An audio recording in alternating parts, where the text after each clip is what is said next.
Great. So I'm really excited to have our guest today. I know a lot of my students are really interested in public relations and branding, and so this guest is going to bring it all home and tell you what that experience is like. And I'm just really excited. So I'll let her just introduce herself, and then we'll get into some questions. Well, thank you for having me, Tanya. I really appreciate it. And I'm so grateful to be able to talk to the students today. And I know that you guys will get something out of the conversation. So super eager to get started. I am a 25 plus year communications executive at this point, primarily spending most of my time in fashion accessories. I've worked for and run communications for some big, global brands, Ralph Lauren. I ran communications for Mont Blanc for several years, Swarovski, the Swatch Group, where I worked on Omega. And then in between, I, also did some tech. I worked in sports, personal publicity. I, handled personal publicity for some great, stars that you guys may have heard of, Chris Brown, Mike Tyson, Selena Ebanks, just to name a few. And also, branding, advertising, and, just the full 360 communications throughout my career. It's a career that I'm definitely proud of. It's been consistent.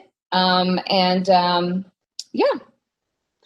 That's amazing. I mean, when I first heard about you, I said, "Oh my goodness, I have to get her in and talk to her because you're doing some exciting stuff that I know that the younger people today and other people in today are really interested in.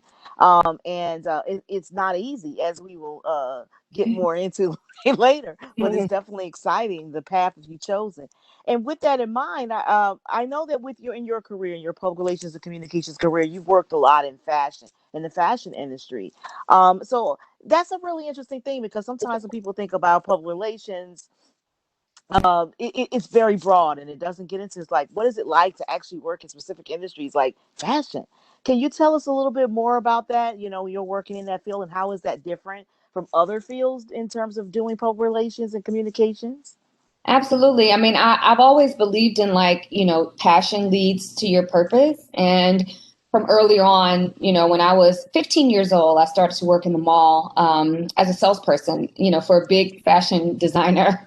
And I was a salesperson and, just really had a love for fashion and, loved buying clothes. And my mom, gave me a good nugget. She said, well, if you want more clothes, you should probably work in the mall to try to buy more. And so that's exactly what I did. But what ended up happening is while working in sales, I ended up finding marketing and public relations through the company that I was working for as a salesperson. And I realized that fashion and your love for fashion can turn into a purposeful career. And so I knew that I didn't want to get into sales, but I knew that I was able to communicate. I communicated with, our corporate offices a lot. I, rose the ranks to, manager at a certain point. And I always had such a good relationship with my clients and my customers. And, celebrities would come into the store and I would usually get them first. So it sort of became like a natural thing that happened. I didn't really know like how to put my, an official title to it at that time because I was like 16, 17 years old, but I found marketing and I found public relations. And through that, I realized that I could work in fashion and also, be an executive. And so after I finished school, I got an internship at the same store that I worked for as a salesperson. And I went straight to their marketing and PR department. And I really was able to work on the ground and really be able to see, that there is, a way to communicate and be a communications professional in fashion. And that sort of, started everything, really. I think that's amazing that you've been able to find something you actually love and turn it into a career. Yeah. And I don't know if some of our people think no, that's possible, to do that. You can actually work in your passion area.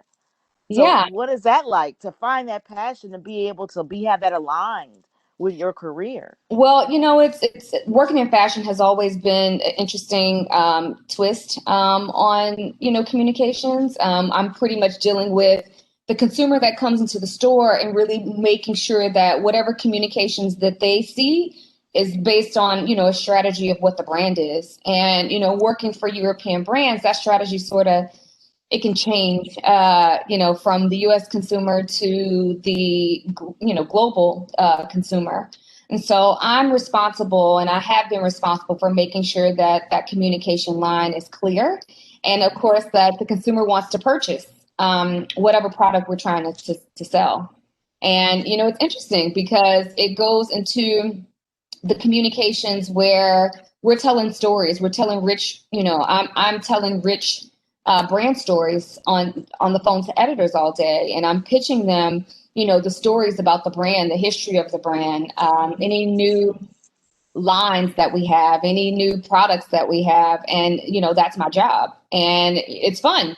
And then, on the advertising side, which is also communications, it's, deciding, okay, what photo shoot we're going to use for ad directives that are in the stores. And not only that, but also in the magazines. So I get a chance to work with Vogues and Essence magazines, and, pretty much every single magazine that is out there I've worked with.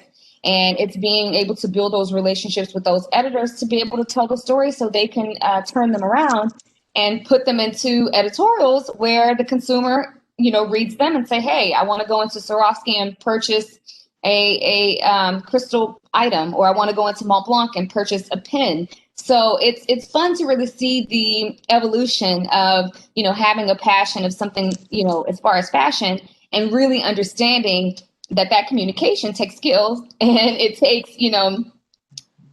a lot of, contacts and a lot of personal relationships in order to get the stories across. Now, you talked a little bit about this, but how is it different in working in public relations or communications in the fashion industry than maybe other fields? Is it something different about that work and what's required and what's needed? Absolutely. I mean, fashion is a hard industry. It's a fun industry, but it's definitely hard. It is, an industry that is usually pretty cliquish. It's sort of hard to really get in it. It's a certain pedigree that traditionally, they've let people in, especially on the luxury European side. So, I've consistently not only been the only, African American, a person of color there, but also a lot of times woman, the only woman. And it's weird because, women, make up the fashion industry. I mean, women are consumers. They're the top consumers when it comes to these brands. However, a lot of times they're not represented on, on the top level. So it's definitely an interesting field to break into and to be accepted in. I think it's changed over the last few years. I think there's been, a reckoning that there needed to be a change in fashion. And so, it's hard. It's been, a hard journey. But for me, I never felt like I wanted to give up on it. Days when, I was an intern in fashion, where I was, running around and running on the subways with, five, ten Yeah. thousand dollar dresses, wondering if I'm gonna get mugged or, but I never lost sight because I knew that I was doing something that I wanted to do, and I would continue to push and continue to try to have a point of view in these meetings and really, understand the history of fashion in order for me to come in with, a perspective and really just work harder than everybody else to make sure that my seat at the table was there and continued to be there. Yeah. So Absolutely. Thank you for sharing that. Now, can you take us through your journey, towards finding your career ambition? Now, did you always know you want, I know you talked a little bit about this in the beginning about, having an interest in certain areas, but did you always know you want to work in PR and marketing specifically? Do you think a career do you think that was possible? And then what steps did you take, to achieve this? Because we can all have a dream, but at yeah. the end of the day, we have to, there's the work to getting there. So just take us through that journey. Well, I honestly, and I know it may sound cliche to the students, but I always say that I'm, definitely the exception, not the rule, because I knew very young what I wanted to do and what field I wanted to be in. And I grew up in Texas. I grew up in Houston, in the South, and my parents, were like, you're gonna either go to school to be a lawyer or you're gonna go and work at the post office. There's just not a lot of options at that time when you're in the South or you're in Texas to really think broadly and to think like, oh my God, I can make money and have a real job being in fashion. I have to be honest, my mom, my family, they did not support me with it. It seemed like it was too big of a dream for them. And how was I going to get there? How was I going to move to New York and work in fashion? How was I going to make money? How am I going to take care of myself? And so, I just, made sure that I didn't lose focus on, what I wanted. And I, met a lot of people along the way and really talked to a lot of people along the way, found mentors, found people that worked in that industry and really just built a network of people and researched. I mean, I did a lot of research and a lot of soul searching to find out sort of which way I wanted to go and was it the right way. So, I mean, I guess to summarize it, never lose sight of what your dream is. And there's always an inner voice that's inside of you that can sort of lead you, the right way. And I know you might not get it right away. Some people may, find out what they want to do later on in life.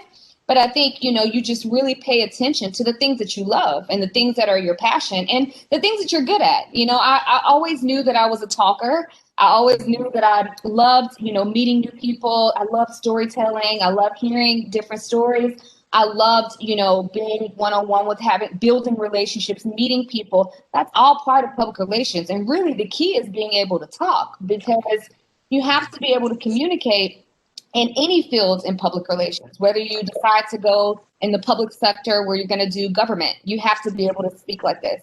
If you decide to go into fashion, you have to be able to be a communicator. Any field in PR, you are required to be able to talk and you're required to be able to build relationships. So if you are, sitting here today and you're like, okay, well, I really do love talking and I love storytelling and I love the history behind things and I really, have a lot of friends and I build a lot of relationships and I'm usually the one that my friends call on to get something done. There you go.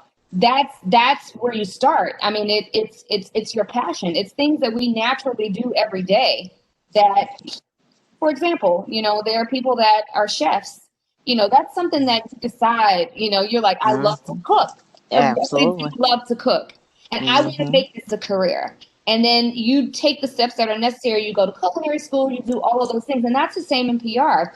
You figure out what you're good at, and then you are able, and what your interests are, and what your passions are. And then I think it comes into one big pie, and it can lead you to your ultimate career.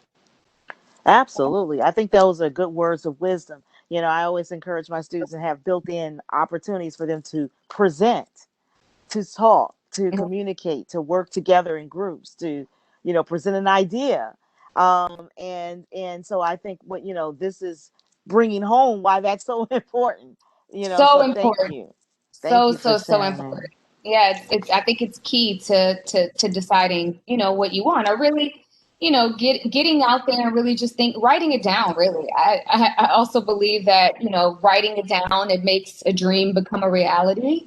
And, write these things down that you're good at. And you say, well, look, this is what I like. This is what I would love to do for a career because, going into a corporate office every day, going to a job, period, should not feel like a job. And Yeah.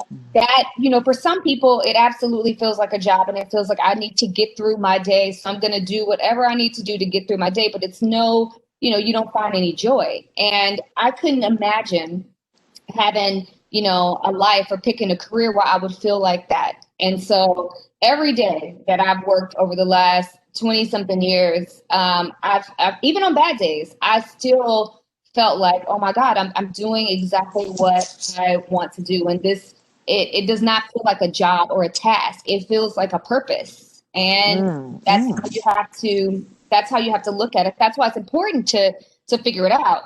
So it does Yes. feel like that. Yeah. Yeah. Job versus purpose. I love that. Job versus purpose. Yes. Now, in your career, you have worked with, like as you mentioned earlier, several high-profile people in crisis communication and other Yeah. work, such as branding and everything. Now, what kind of PR work did you do for those high profile clients, and what was your experience like? What was that experience like for you? You You know, know, fun times for sure. But working with high profile clients, it takes a certain skill to be able to work in that capacity. A lot of it is crisis communications, where you have to think pretty quickly on your feet to be able to not only protect their image but also build a brand image. Because there's two things that kind of goes in working with a high profile client, even if they're at the top of their game, like Chris Brown was when I represented him. He had already a huge career and had a huge big moment that derailed his career, and I worked with him after that. So there was definitely an uphill battle of trying to rebuild his career, but then also really try to tell those stories and try to make sure that we stick on the fact of his talent. And you know what happened was what happened, and not to say that he was innocent or guilty or any of that, but just to say that we moved on. His career still needed to move on, and obviously this is a different time than what it is now. And so it was a little bit of building and also repairing with him.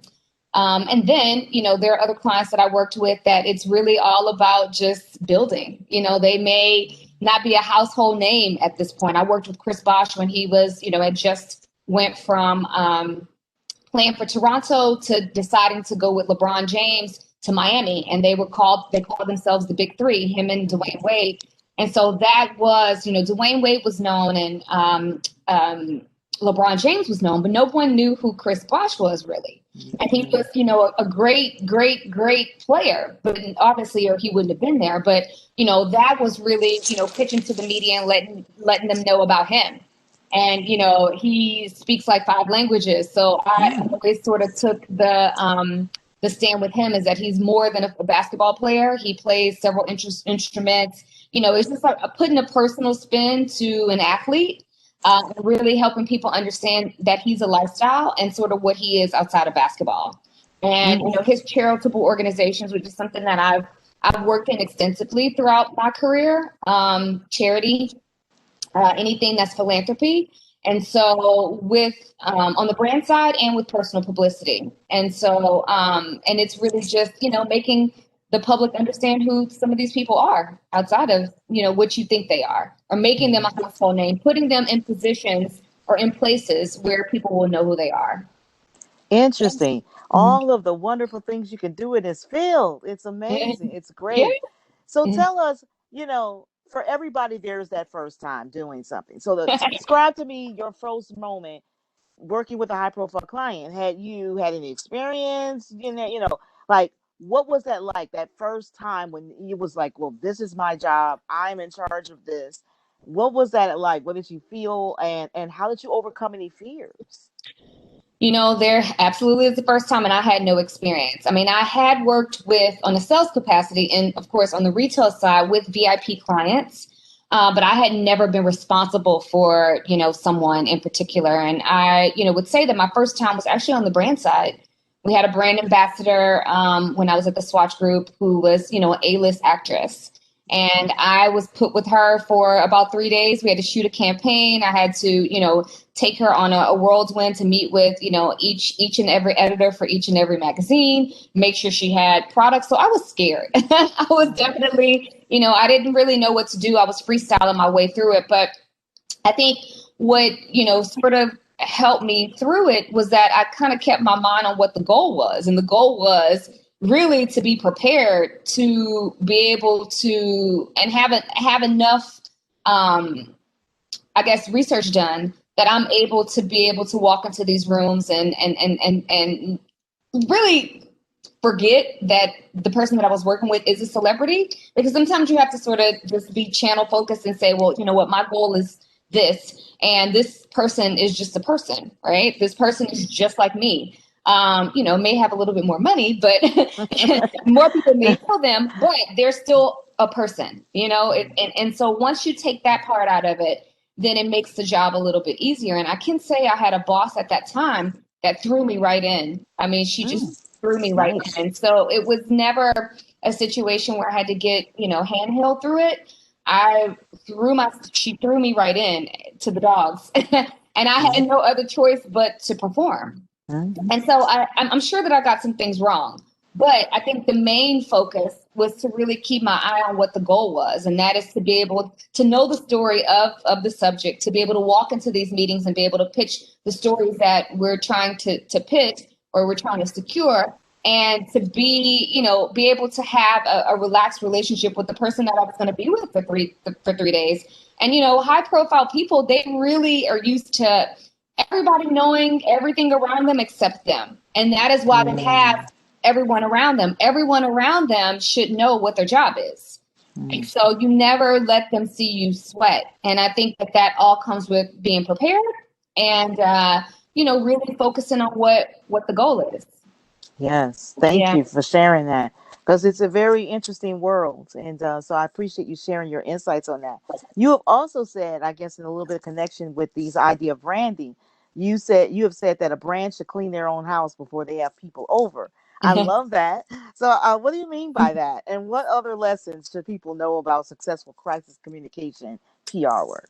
Well, I think it's super important for brands on any level. When you start a new brand that's a young brand, when you have a brand that's, a heritage brand that's older, it's great to be rooted in some sort of, philanthropy or some sort of mission statement for whatever the brand is. And I think often over the last several years, a lot of brands have caught themselves in a lot of fire for either releasing product that was insensitive or making a mistake and then coming back and apologizing and making the same mistake over and over again. So I feel like if your brand, the DNA of your brand is clean, like your house is clean, then there's really no reason to have to come and clean it up, because oftentimes, more than often, brands don't get it right. And Mm, statements are being released now on social media. Social media, before you know it, it's 1.23 million people that retweeted it in a second. And if you make one mistake in that apology, you could lose a whole base of your clientele. If you come mm, off insensitive, if you come off, dismissive, I mean, it's so many things that are in there that you have to be very careful when you're running a brand. So I believe that, you have to make sure that your brand or the brand that you represent is rooted in, some sort of heritage. And what I mean by that is, for example, I ran communications for Swarovski for many years. And, oftentimes, there were either history of the family owned company that would come back to haunt us as a mm, brand, or just the roots of the brand, who started the brand. And you get questions like that. Product that you're releasing, the name of the product. Oftentimes now brands are releasing, for example, there are products that are being released, and that the names of the products can be offensive to other people and other cultures. And, absolutely. there's really no one there at the top that would be able to say, hey, this could come off really insensitive, or, we're, talking about we're honoring a particular person that has a torrid, history of slavery, or, for example, something else. And so if you're not aware of those things at the brand, you're going to consistently run into that product. And so I know you guys have seen over the last several years, you have celebrities apologizing and say, oh my God, this is cultural appropriation. Oh my God, I didn't Mm, realize that, I was hurting anybody by naming my product this.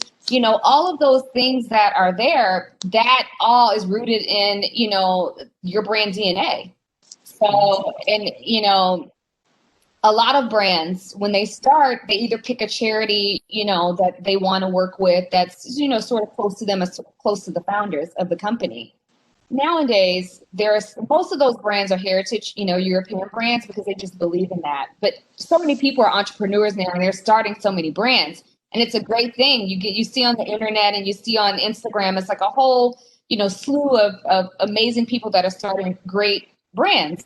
But then, as soon as product is released that may be insensitive, or, it's released on a day of the month, the year, it's so mm, many tricky little things in there. and Mm. they're apologizing, and they'll say, okay, well, we'll donate, all of our Mm. proceeds to the NAACP, or we'll donate all our Mm. proceeds to, Indian Heritage. But it really doesn't matter at that point, because you've already, turned a lot of your consumers off. And you've already at this point let, the consumers know that your brand really doesn't have a purpose or a meaning.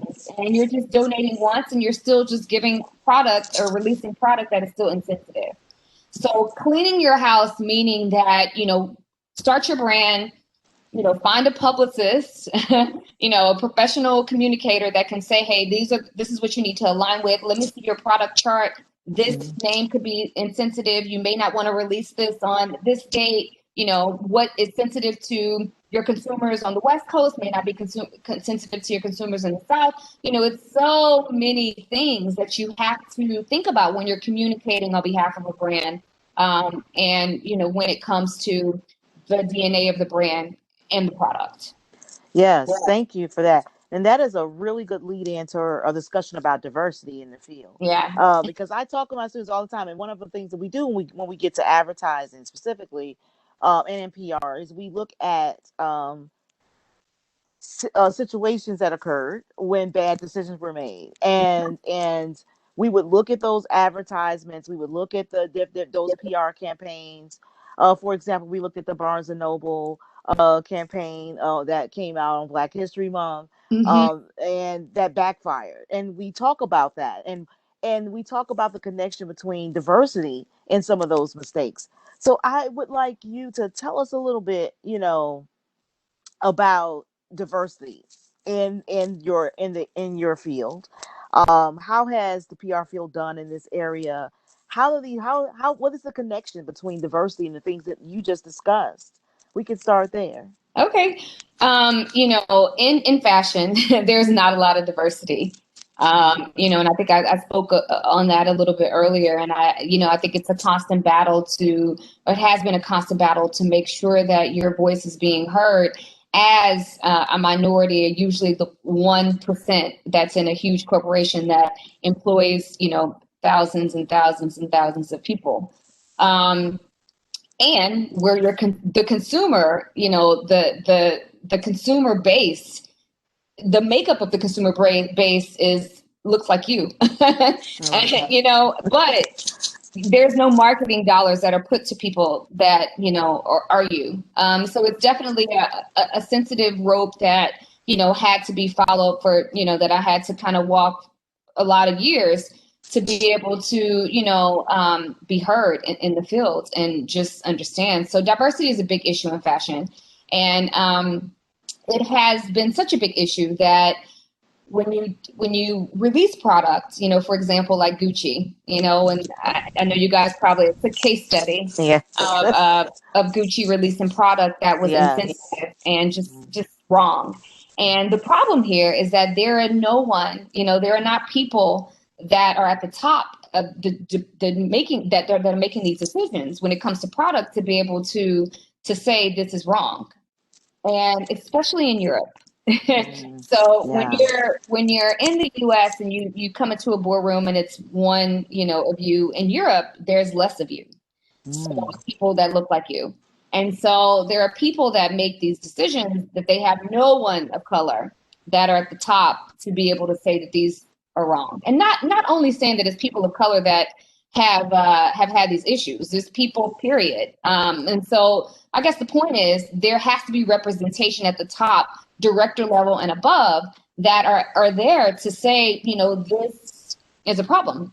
Yeah. I've been working with a few diversity officers for a few different brands that I've worked for, over the years. And that this is really what my point is. Like, you have to be able to, understand that, if you don't have diversity on the VP levels, the president levels, and the boardrooms, the representation above, that affects everything. You can't really Mm. target to a group of people that you don't see the representation in your leadership. And Absolutely. with the consumers now, when you think about like the way consumers shop, the Gen X and obviously any generation underneath, they shop differently than the way that we used to shop. And for us, Mhm. we would buy things based on the fact like, okay, Yeah. well, my mom had this Tiffany Voss, and when I feel like I Mhm. get, at a certain level in my career, then and I can purchase that, I want that. And the way that shoppers and consumers are shopping now, they are going to brands that they feel are sustainable. They're Mm. going to brands that they feel like have missions, and they're going to brands that they feel like won't make a mistake when it comes to product or that's not inclusive. And they're also looking at who's on these boards and who's on the leadership of these companies before they decide, because now they have so many brands to choose from. And if the Mhm. brand loyalty is not the same as it was when you and I were shopping. And so, that is, super, super key for brands to really be able to know that there's diversity above director level, that there's, designers that are of a different background, to be able to alleviate some of these problems that brands are having and having to apologize and, all of this Absolutely. what's done.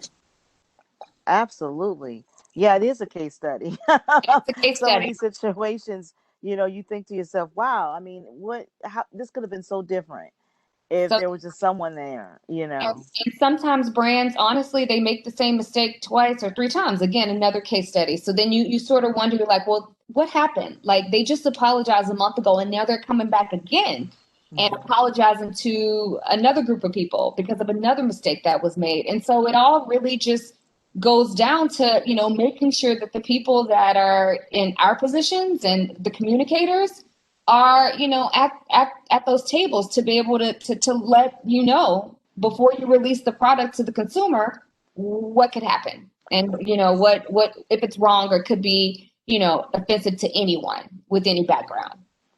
Um, Now, when we talk about diversity, I know you talked about us being really essential in checks and balances, but we add other things, right? Diversity adds so much other stuff too, just a richness, Yeah, perspective, a right? point of view, Mm-hmm. absolutely a point of view. I think I have a good example here for everyone to understand. I worked in, as I said, luxury fashion for the last, several years, primarily in that space. And I had an opportunity this summer to work for a company that was in automotive. Mm. So a lot of times in as communicators, sometimes they try, in the job field, they try to sort of put you in, certain categories. So if you've worked in fashion this long, then you can't really communicate in automotive or spirits or tech or anything else because they feel like your lens is just on one product.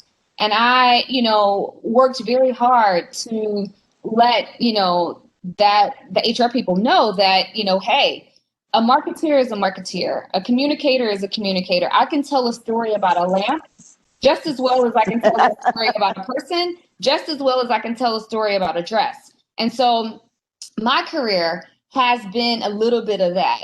I've been able to sort of do all, but again, I'm the exception and not the rule because oftentimes the HR, companies they look at communicators in one lens. So I think I tell that story to say that, never really get in a pigeonhole. Make sure that you work in several different fields in order for you to be able to say, hey, I can, work in Mm. motive and spirits and anything because I'm a communicator. That's my Mm. job. Communicators, it's something that is it's a gift, I believe. Mm. And once you know the subject, then you can speak on any subject.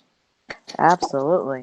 So Thank you for sharing. not only is it diversity of in leadership roles, but diversity when it comes to point of view, diversity when it comes to different lens. Because although I have worked on a luxury space, I also understand automotives as well. So I'm able to communicate from a different lens than your usual person who's only worked in automotives. So, just I would say, to everyone, just really, take discipline, take up different disciplines, and Mm. really, and in that way, you'll also sort of figure out where you want to go. Because if you're able to say, okay, well, I want to do PR for automotive, I'm going to work with Audie, or my goal is to do beauty and I want to work for Estee Lauder, or my job is to be in music. I want to communicate music for music artists. You have to sort of play in all of them to really see if that's, what you want. Absolutely. Yeah. And that way, I think too, you can't be pigeonholed to just being sort of checks and balances to racially sensitive, potentially racially sensitive issues. Like Right. you are so diverse and your knowledge is so diverse, that makes you a lot more, competitive and helps that to not happen, Oh you know. yeah, absolutely, for sure. I appreciate that. So another thing we talk a lot about, Iesha, is the impact of the digital space on mass communication. And we've looked at the massive impact it's had on, let's say, the newspaper industry. Hmm. Sort of decimated, Yeah. the print journalism. So I want to ask you the question in terms of the PR industry. What has been the impact of the digital technology on that space? How has it changed the field, if it has?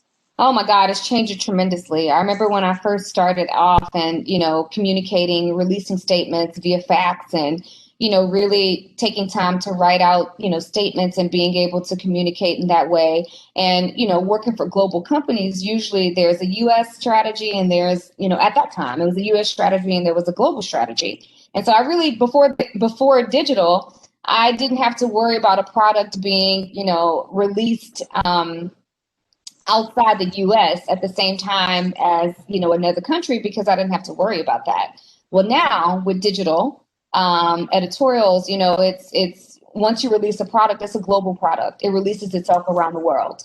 And so oftentimes if there's only a product that is only available in the US, there's really no way not to be able to get, this product covered in other countries, although they can't get it. Mm, So that becomes, a crisis, because you have people that are wanting product that they can't get because it's a US based only.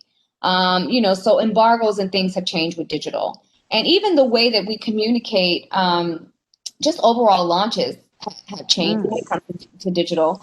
I still love picking up magazines. I love, being able to flip through them, and I still get excited me if I too. see a placement in there. But, for most brands now and, most celebrities, it's digital that gets them just excited. They want that immediate, glamour. They want to be able to release a product and 5 minutes later seeing it, everywhere, and it's traveling everywhere, and so that's changed. And even when it comes to like budgets, PR, when I first started working in the industry, the PR budget was something that was on its own. It was so much weight when it came to the overall communications pie, as the results that you get from editorial. And now social has taken over that, and so PR Mm, budgets are usually dwindled, down to have to share with social, because brands are communicating via social now, and they deem that a little bit more important, mm, because the consumers are shopping online.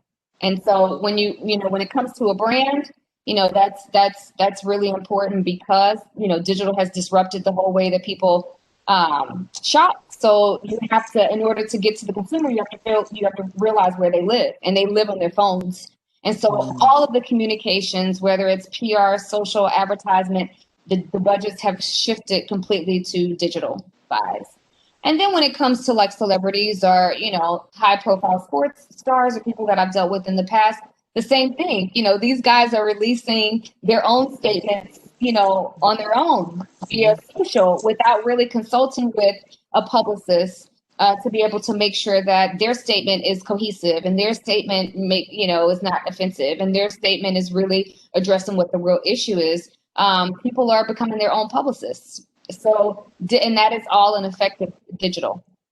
yeah, for, and I think that's interesting. The last point you made is that people are sort of comfortable with the digital space that people are sort of just doing it themselves. But Yeah. as you said, there's still a need for the old school, for someone Oh, it to is, because really I dive. I look at some of these statements that people release. I'm like, oh my God, where was the publicist? Oh my God, how could their managers let them speak on this? And they're going to regret this. They're going to end up having to apologize, and that it happens all the time, because social media gives you an opportunity to really have your own voice. But as a high profile person, you still have to be careful. And you still have to have people that are around you that's going to say, hey, you may not need to respond to this. You may need to, respond to this in a different way. So, and you have the power of digital, you have the power of your statement right in your hand. So it's hard to really, say, I'm going to wait for someone to write this out or even understand why that's important. And it's super important. So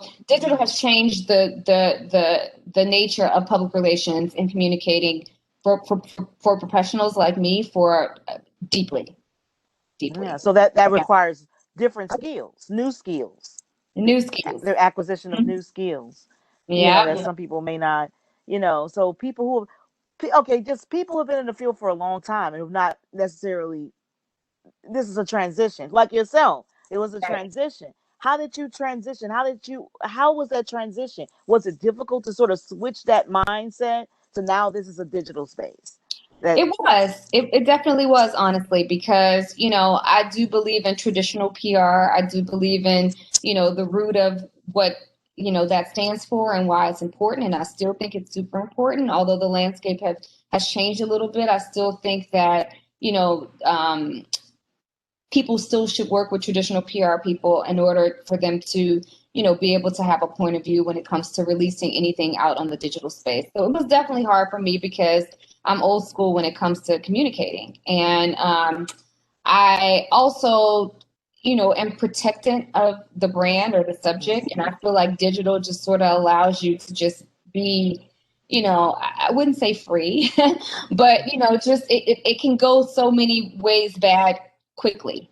So it was hard for me to adjust, but I knew that the world was, through research and really understanding what the trends were. I knew, about 10 years ago, sort of what was happening. And then that is why I took on more responsibility in communications where I learned advertising and, mm, social came along and, so I take pride to say that I'm a 360 communicator.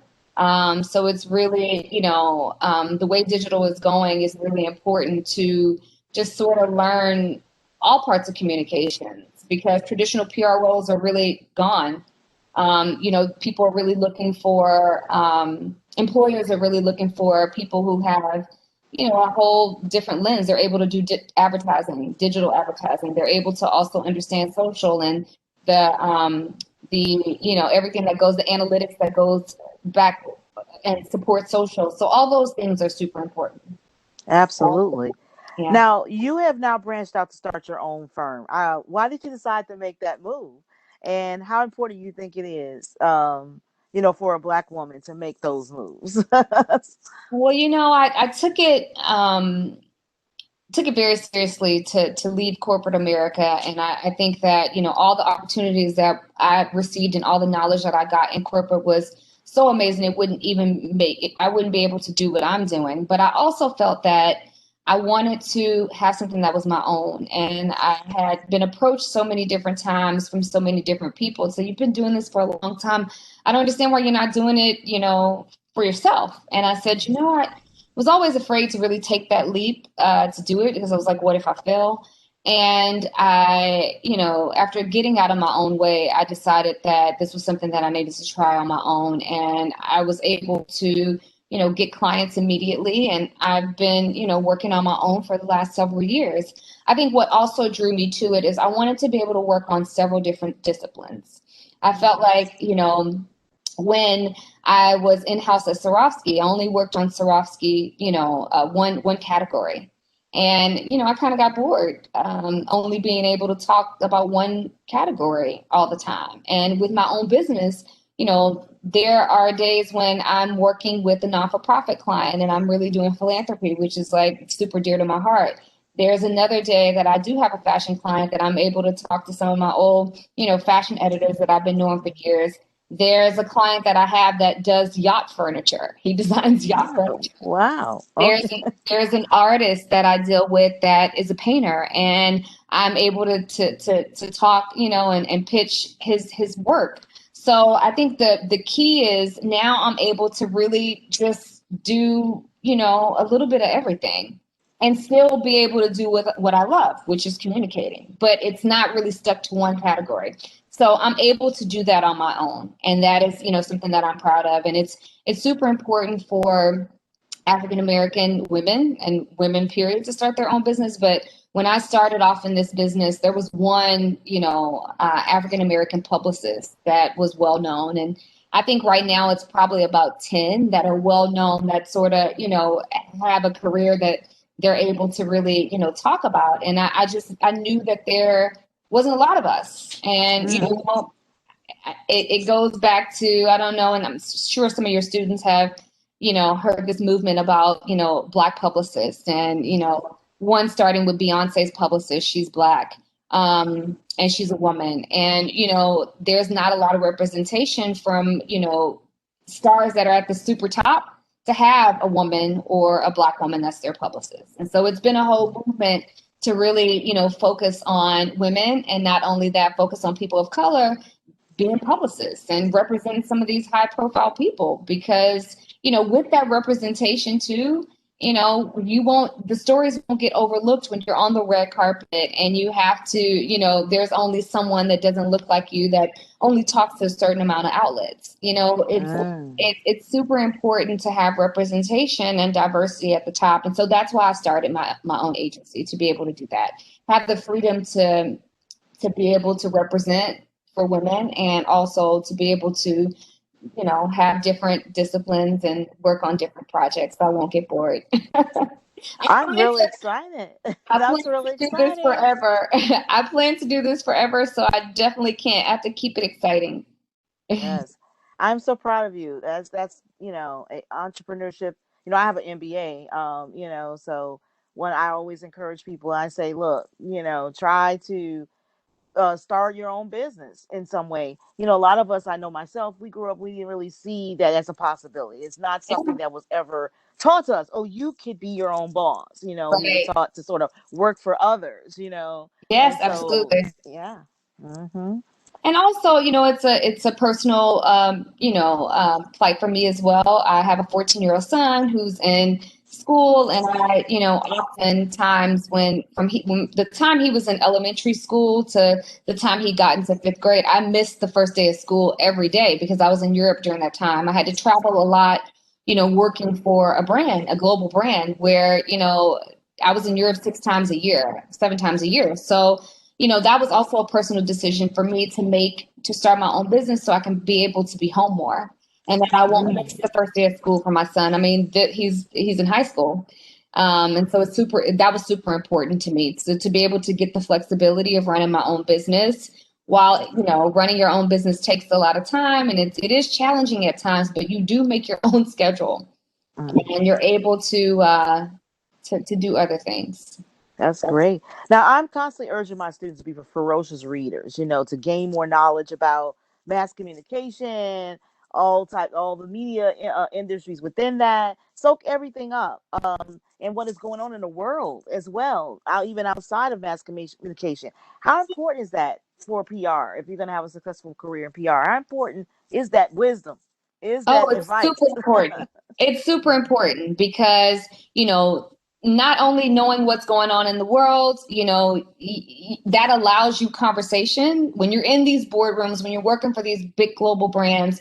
There are conversations that come up, global conversations that you should be aware of, what's happening and know what's going on in the world. And it could be icebreakers. That's how you can meet a new friend. That's how you can meet a new editor. So it's always super important to read and know what's going on in the world. I mean, it's part of what we are and who we are.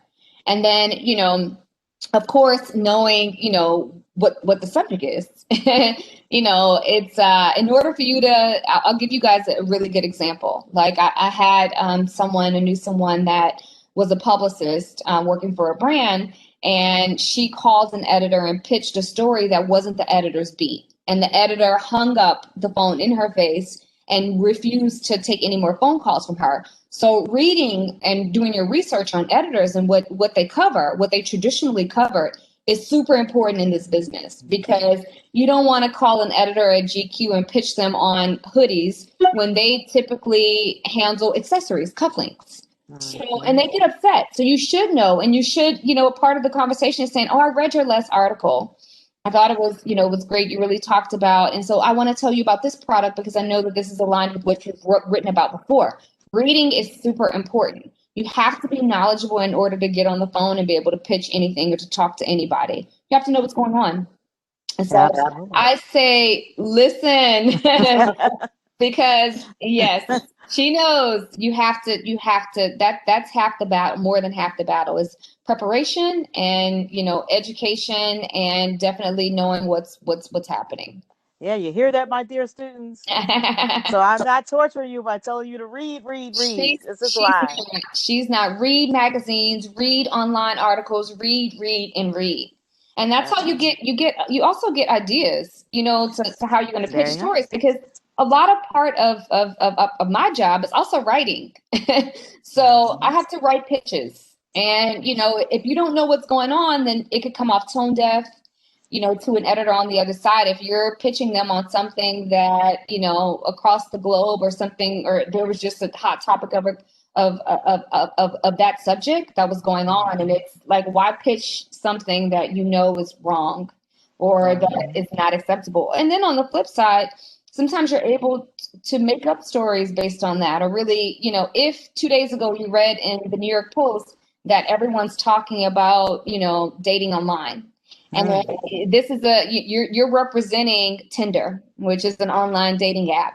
And then that the conversation is happening. You read, on the morning news they were talking about dating online, and you have a client, and so that's how you get your client in. You call the editor and you're saying, "Oh my God, I know over the last 4 days everyone's been talking about online dating. I'm working with this new company called Twitter, and this is what we offer in this." So, or Tinder. So that's why reading is important when it comes to pitching and communicating and in PR. Absolutely. Now, for students interested in a future career in PR and, and mass communication, what else should they do, now to start preparing themselves for such a career? I would say it's always good to find people that already work in that field and really pay attention to them. What's great about digital is, you can follow these people on social media. You can, find look at their profiles on LinkedIn. So I would say there are so many resources out there for you to be able to find the people that are excelling in that field. And, this is sort of what I'm about to say is, people sort of feel different ways about it, but I think, finding a mentor is super important. I think it's still important. And it's really more like, hey, do you have some time? I really would like to know more about your, what you're doing, instead of saying, hey, I need you to mentor me for 5 years. But I think really, just finding those people that you want to, mark your career off of and following them and really understanding what they're doing and read about them and, really figure out what your discipline is. And that all comes through research. So I would say Mhm. research, finding a mentor, and, really just trying to play in each area so you can kind of see what you like. Oh, thank you. Thank you for that advice. I'm sure they'll really take it to heart. So I appreciate that. Last question is, what do you think is any final thoughts on like anything, and including the future of public relations? What do you think is the future of this industry? What will it look like 10 years from now? I think it's hard to say, but I think we all know that it's definitely moving more into a digital space. I think, branding has become such a big thing, individual branding, with the internet and with digital, you're able to really brand yourself. You're able to get business through Instagram, really without any credentials. So I think, it's really, this is going to be a time of a big change, but I think communications and communicators and hiring people to communicate on your behalf, I don't think that that's going to change. I think that, the way that we communicate has changed, is going to change, and it's going to continue to change. But if we didn't, evolve, then what would we be as a society? So I think that, we take the evolution and we make sure that we're on the road in the evolution, and that we, take our own spin on it, that we're able to take the skills that we've been taught through school and through work, and, we're able to make it work for us, and, where it makes sense. I can't see, there being robots publicists. I can't, I still think that, there's going to be a need for humans to be able to really speak and communicate. And So I'm excited about the future. Am preparing, even, having my own business is constantly preparing for that and the way that, communications is evolving. So I think we go with the ride. Yeah, so a field that is that's concentrated on relationships and engaging with publics, Yeah. it's gonna keep that human element that we can The count human on that. element. Yeah, and that's not going to change. It's when email started to sort of be a big factor. I would always still pick up the phone and call an editor, but not hide behind the email, because I think it's that personal conversation that you have, and when you're able to make small talk and you're able to communicate, that's how the relationships are built. That human touch is not going to go away. That high touch is not going to go away. And I still work with a lot of luxury retailers, through my own business. And that same, high touch is something that they're concentrating on too, making sure that although consumers can't come into the store, they're still getting human interaction through live streaming or through virtual try-ons, or, just so many different things. So that touch is not going away. Thank you. And any final thoughts before we go? Just good luck with everything, and I'm here, for anyone. I'll give, my email address if anyone have any additional questions after this, or you want to talk about the different disciplines or any of my background. I'm definitely here, and so grateful to be able to talk to you guys today. And I'm so grateful to have you. You're a true inspiration. I'm so glad I found you, and that you're out there doing this work. It's a pleasure. Thank Thank you so you. much for your generosity and your time. Thank Thank you. you. Thank Thank you. you. And we'll talk to you soon. Talk to me soon. Thanks. Thank you.